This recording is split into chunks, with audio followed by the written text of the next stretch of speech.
É isso aí, pessoal. A gente está de volta. Hoje nós vamos falar sobre a camada de negócios, ainda dentro do assunto programação em camadas. Por que eu escolhi deixar um vídeo só para explicar de forma objetiva o fundamento dessa camada?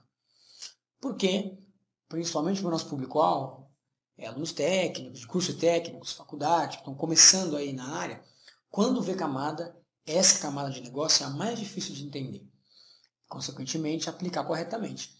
E também porque ela é possivelmente a mais mal interpretada e, consequentemente, muitos acabam não usando ela corretamente. Mas o que é a camada de negócio? Bem, a camada de negócio ela tem como objetivo encapsular toda a lógica de negócio particular ao sistema que você está desenvolvendo. Lógicas referente ao domínio da aplicação que você está desenvolvendo, ao domínio da empresa ou do ramo. Por exemplo, imagine que você está desenvolvendo uma tela de cadastro de conta corrente. Comumente, o que você poderia fazer é enviar as informações cadastradas na tela, né, como a gente já viu na camada de apresentação, para a camada de acesso a banco, certo? Correto. Verdade. Mas imagine que nesse cenário aí, o cliente solicitou para você, por ser um ramo bancário, que você toda vez fizesse uma série de verificações. Por exemplo, uma delas, você precisaria verificar se já existe uma conta poupança com o mesmo CPF do cliente que está sendo cadastrado essa conta corrente. Bem, você precisaria verificar isso em alguma camada, correto? Fazer essa e outras verificações relacionadas ao ramo bancário. Então, a camada de negócio, falando arquitetonicamente, é o lugar correto para isso. Essas verificações que falamos, elas são regras de negócio que se relacionam ao domínio bancário. Então, essas lógicas deveriam ficar dentro da camada de negócio, porque elas têm a ver com o domínio da empresa ou do ramo.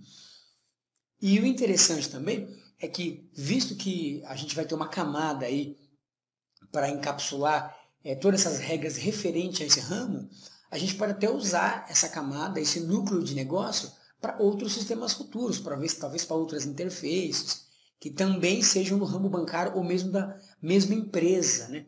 Porque vai ter as mesmas regras, muitas vezes. E o interessante também é a separação de responsabilidade, mais uma vez falando disso, que a camada de negócio ela proporciona para a gente, né? E ao mesmo tempo também a questão do encapsulamento e também a questão da abstração. Por que abstração, né? Para o ponto de vista do programador front-end aí, que vai fazer a tela, possivelmente, quando ele clica no botão cadastrar e chama essa camada de negócio, talvez na visão dele, ele está apenas chamando um método, uma função chamada cadastro de conta corrente. Só que ele não sabe que por trás disso, na verdade, embora não foi abstraído para ele, isso tem uma série de verificações, né? Verificar, por exemplo, permissões relacionadas àquele negócio, ou, como a gente comentou, verificar se já existe uma conta corrente com o mesmo CPF. Tudo isso está no núcleo da camada de negócio. Porém, isso não tem necessidade de se abstrair para a camada de apresentação para o front-end, né? Que vai desenvolver o botão cadastrar aí, né?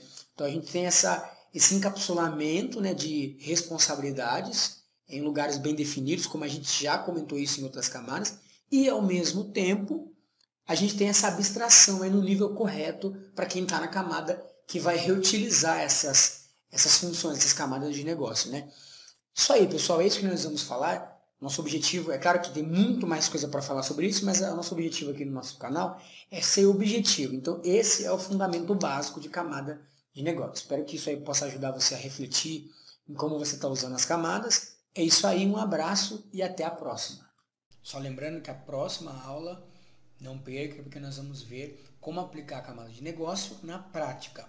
Abraço!